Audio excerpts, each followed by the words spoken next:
नमस्कार, मी आलो आहे आमच्या शेतावरती आणि तुम्हाला मी एक असं झाड दाखवतो आहे की आपण त्या झाडाला ओळखत असाल, परिचित असाल आणि आपण त्याचा नेहमी आपल्या जीवनामध्ये उपयोग करतो. तर हे आहे पळसाचं झाड. आपण एक मराठीमध्ये म्हण आहे, पळसाला पाने तीनच. जसे बेलपत्ता तीन असतात तसे हे पळसाचे तीन पानं असतात. हे बघा, हे असं दोन्ही साईडने सेम असतं आणि एक साईडला राईट आणि एक साईडला लेफ्ट. तर हे जे पळसाचं झाड आहे, या पळसाच्या झाडाचं महत्त्व म्हणजेच पूर्वी आता जसे प्लास्टिकचे ताटं वगैरे येतात, द्रोण वगैरे येतात, नाश्त्यासाठी आपण प्लेट वगैरे वापरतो. तर पूर्वी अशा प्रकारचा कुठला प्लास्टिक नव्हता, कागद नव्हता.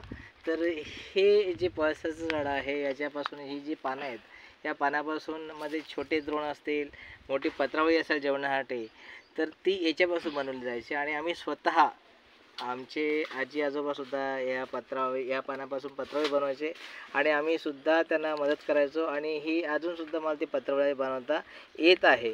गेल्या वर्षीसुद्धा मी याच्याबद्दल एक व्हिडिओ टाकला होता, पत्रावळी कशी बनवायची. परंतु हा जे झाड आहे, आता फार झाडं ही दुर्मिळ झालेली आहेत. ॲक्च्युली पूर्वी हे पळसाचं झाड म्हणजे चैत्र वैशाख सुरू झाल्यानंतर लगेचच 15 दिवसानंतर ही पानं तयार होतात. आणि ही पानं तयार झाल्यानंतर जवळजवळ ते 2 ते 3 महिने आरामात ही पानं आपल्याला मिळत असतात. त्याच्यामुळं जे पत्रावळी बनवणारे लोक आहेत, ते या पळसाच्या झाडाची चांगल्या प्रकारे उपयोग करून घ्यायचे.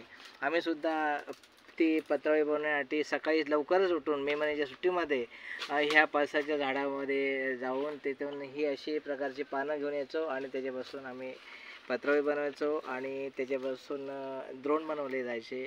आणि आता हे पळसाचं झाडसुद्धा आता नायनाट्याचा होत चाललेला दिसून येतो आहे, कारण आता जंगल संपलेलं आहे आणि अशा वनस्पतीसुद्धा खूप कमी आहेत. ॲक्च्युली यांचं खूप प्रकारे यांची वाढ होत असायची, परंतु आता सगळी झाडं तोडली जातात. करवंदसुद्धा आता आपल्याला खायला मिळत नाही, करवंदाची झाडंसुद्धा आपल्याला दिसत नाही. आपण या साईडला वरच्या साईडला बघू शकतो आहे, हे जंगल सगळं ओस पडलेलं आहे. पूर्वी या जंगलामध्ये या अशी पळसाची हिरवीगार अशी झाडं आपल्याला दिसून यायची आणि त्या ठिकाणी करवंदाच्या अशा बागा म्हणता येईल. म्हणजे करवंदाच्या जाळ्या असायच्या की त्या जशाकडून ते लावलेल्या आहेत, त्या म्हणजे उपजतच निसर्गाने त्या ओपन होऊन त्या मोठ प्रकारे वाढायच्या आणि ते करवंद खायला मिळायची. आता करवंद खायला मिळाले दुर्मिळ झालेली आहेत, जांभळं खायला मिळणं दुर्मिळ झालेली आहेत. आणि जंगलचं जे मावा असायचा, रानमेवा असायचा, तो आता संपलेला आहे, जवळजवळ संपूर्ण नष्ट झालेला आहे.